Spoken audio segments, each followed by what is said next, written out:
Vamos dizer que meu interesse pela literatura começou quando eu fazia o curso científico, imagine, eu fazia o científico no Colégio de Aplicação da Universidade Federal do Rio de Janeiro, e eu fui fazer o científico para fazer medicina ou psicologia, vejam só. E encontrei uma tremenda professora de português, Terezinha Kuhn, e ela era fantástica, ela levou o Manuel Bandeira para conversar com a turma, levou o Jair Campos, enfim, ela levou vários escritores.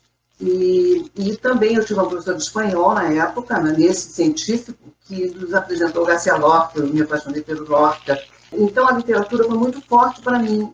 Sempre li muito, sempre quis escrever, eu achava que eu ia ter que ler tudo na minha vida para depois começar a escrever, até que eu conheci um cara que atualmente é até professor da UF, que ele me falou assim, olha, isso aí não existe, você escrever tudo depois de começar a escrever. Escrever você tem que começar agora. E aí eu comecei a anotar as coisas que eu via e que eu tinha ideias e tal. E aí nisso deu o primeiro livrinho, que chama Faz 2 Semanas que Meu Amor, que é um livrinho de contos.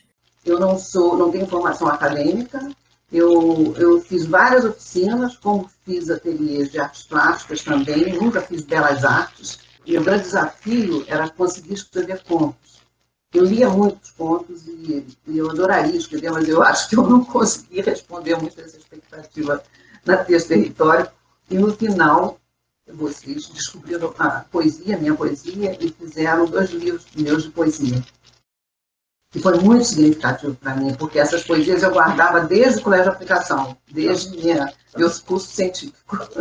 Esse há um colete Salva-Vidas Embaixo do Assento, que é publicado pela Texto Território, foi um livro que eu escrevi depois que eu fiz um doutorado de sanduíche em Paris. E aí quando voltei para o Brasil, eu falei, poxa, acho que posso fazer alguma coisa, né, dessa viagem. A grande temática desse livro era uma temática de gênero, né, uma temática de homoafetiva, digamos assim, né? Minha irmã me abraçou por um longo tempo. Meu irmão fingiu que não viu. Meu pai me abraçou por um longo tempo. Minha mãe disse, seja feliz. E minha avó disse, vá com Deus. Reparei seu tamanho quando ele me disse, Je m'appelle Dieu. O que fez com que eu perguntasse, e se acha o dono do mundo?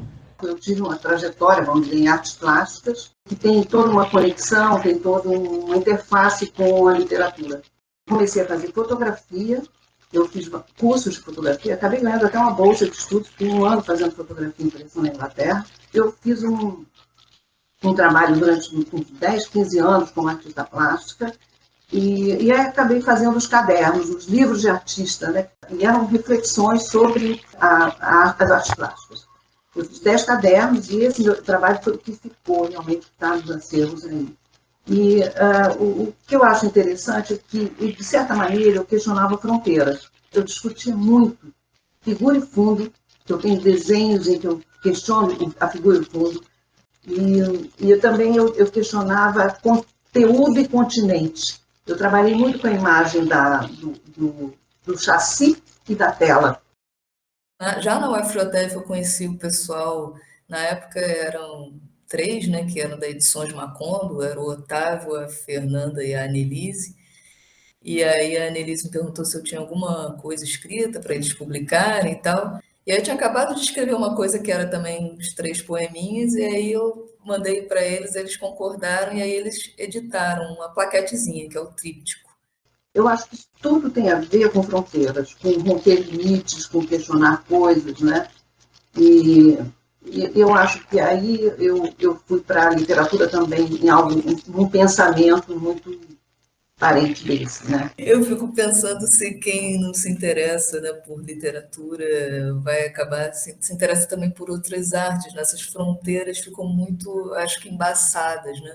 Porque na verdade eu acho que é uma isso, né, essa necessidade de expressão e de forma, né? Eu acho que é um interesse por formas. Verso digital, eu acho que mais ainda. A literatura está mostrando esses outros espaços aí, né? Que pode mexer, pode ter essa hibridização mesmo de gêneros, né? Enfim, cada vez mais eu acho que que esses outros suportes, né, têm permitido mais ainda essa imbricação de gêneros e de, e de estéticas mesmo, né? Então, eu acho que essa preocupação, né, com a forma, ela transborda o verbal para o não verbal também, né? O tríptico, né, a plaquetezinha, ela é toda um diálogo, né, com literatura e desenhos, né, da Nicoleta Querinska.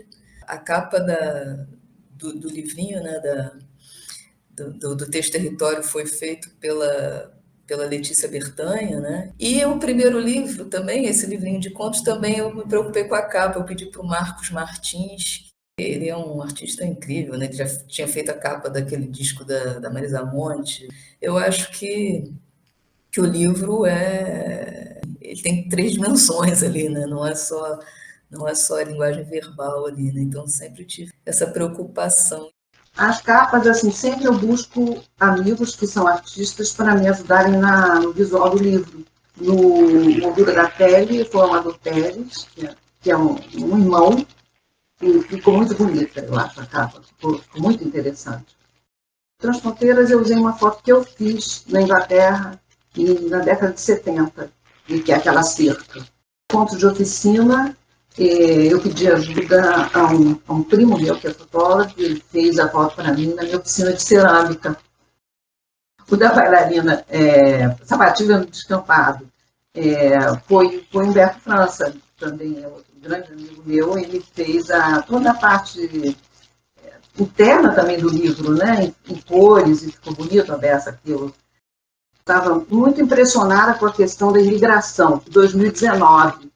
E eu fui a uma reunião de amigos em que uma amiga conta um fato que aconteceu com ela num aeroporto do norte brasileiro, em que ela assistiu uma cena de discriminação, de xenofobia com um grupo de imigrantes. Ela disse para mim, eu vou escrever um romance. E escrevi um romance. Levanta os olhos do jornal.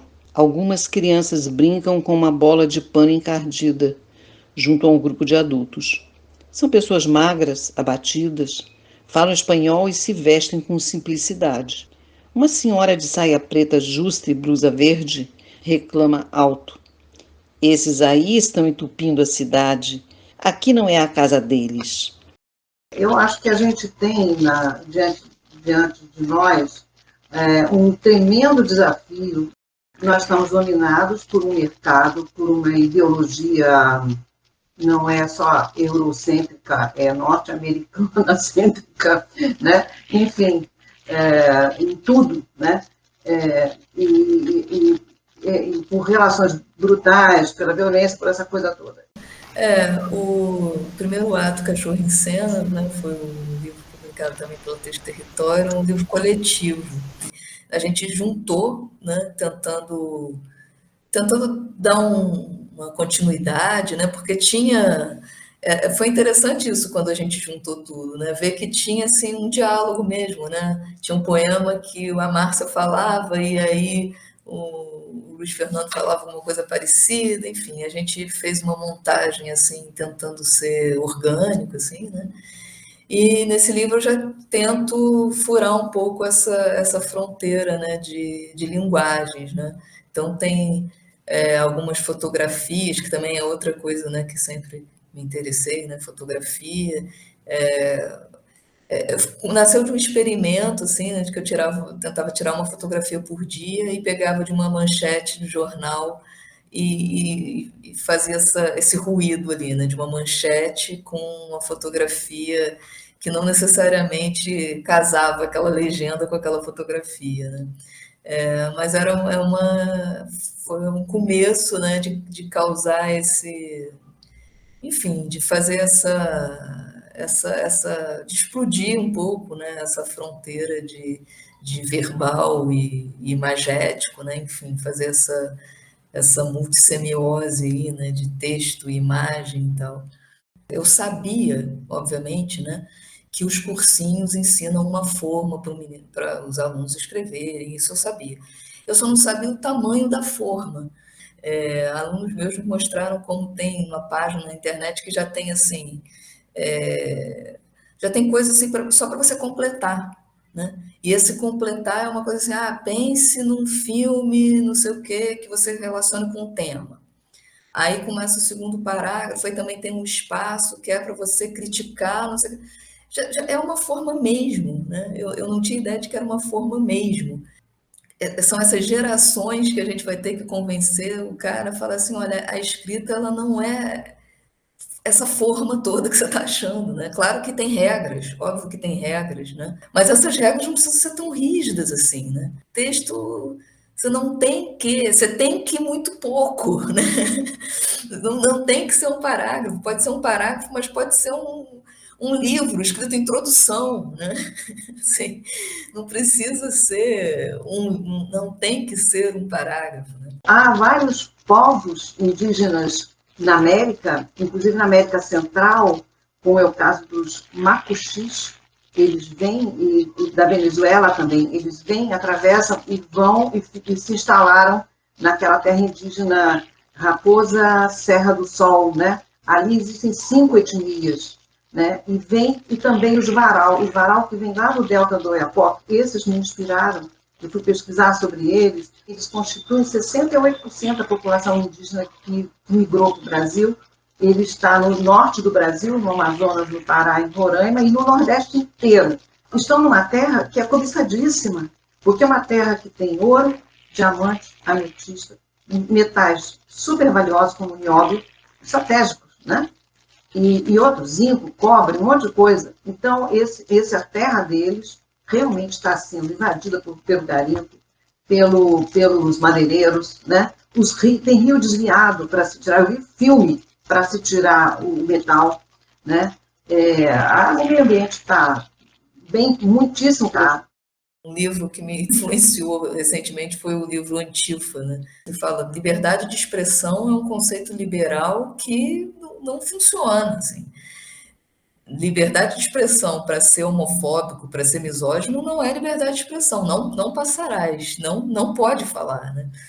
Eu não sei, eu acho que isso tem mexido comigo, assim, de ver, né, os escritos, tenho até pensado em, sei lá, tem me influenciado, inclusive, em repensar se eu vou voltar a escrever ficção e tal, e de pensar alguma coisa de uma necessidade atual de ter que escrever manifestos, ter que, sei lá, pichar rua, sabe? Porque estamos num momento realmente de direitos sendo destruídos na nossa frente, né?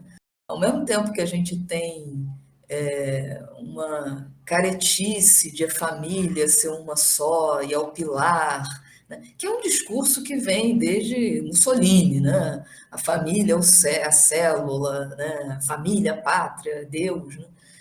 Ao mesmo tempo, a gente tem uma galera nova, né? Dizendo que não é binário. Eu acho que a gente está convivendo, e não é à toa que isso está explodindo, né? Porque está convivendo uma caretice imensa, né? Com aí uma reação muito explosiva, muito desconstrução, para usar essa palavra, né, que já está, né, desconstruindo essa família, e claro que isso está entrando em choque, né? A gente tem que processar essas diferenças todas, que são os preconceitos, as xenofobias, as dificuldades todas que a sociedade tem, inclusive preconceito racial dentro da classe trabalhadora. A gente vê o trabalhador com preconceito em relação ao negro. Falando do Muniz Sodré, ele fala assim, que a gente tem que processar dentro da totalidade. Que totalidade é essa? Não é uma totalidade nacional. Não é uma totalidade imposta. Não é nem por arma, nem por ideologia. Não, é uma totalidade que é buscada na diferença. Ele chama heterocultura. É na heterocultura. Incrível. Porque nós somos hétero em matéria de cultura. Porque tem lá um alemão que veio do século XIX, tem um japonês que veio para São Paulo, tem um chinês, tem o asiático, tem o negro que ficou escravizado aqui 300 anos, tem os índios que foram massacrados. É buscar um processamento nessa heterocultura. Nós temos uma heterocultura, né? Onde é que está a cultura popular? Onde é que está a oralidade? Quer dizer, o povo, na realidade, tem uma oralidade porque, em grande parte, sempre foi analfabeto. Né? E aí, nós como escritores, né, como é que lidamos com essa oralidade, né, popular, com essa cultura popular? Esse desconstruído é o povo brasileiro, é o trabalhador brasileiro que está faminto, está morrendo de fome. Está morrendo de fome, é um índio, não é só um índio, é um migrante, também não só o migrante e o índio, é o brasileiro, de modo geral, que está sofrendo isso. Né? E a gente discute fome, que eu me lembro, desde 1960. Né? Que se discute no meio social, no meio das técnicas sociais, no meio dos nutricionistas, a questão da fome no Brasil. Depois do Betinho, campanha da fome, e o povo está morrendo de fome. Então, eu acho assim, é uma questão política? Mas não é só eleger um dirigente que seja sensível para a questão do povo que está sofrendo. Não é só, a política não é só eleger um presidente competente que não seja um fascista. Né? Eu acho que a política é muito mais. A política é realmente você participar, todo mundo participar. Participar e construir esse país.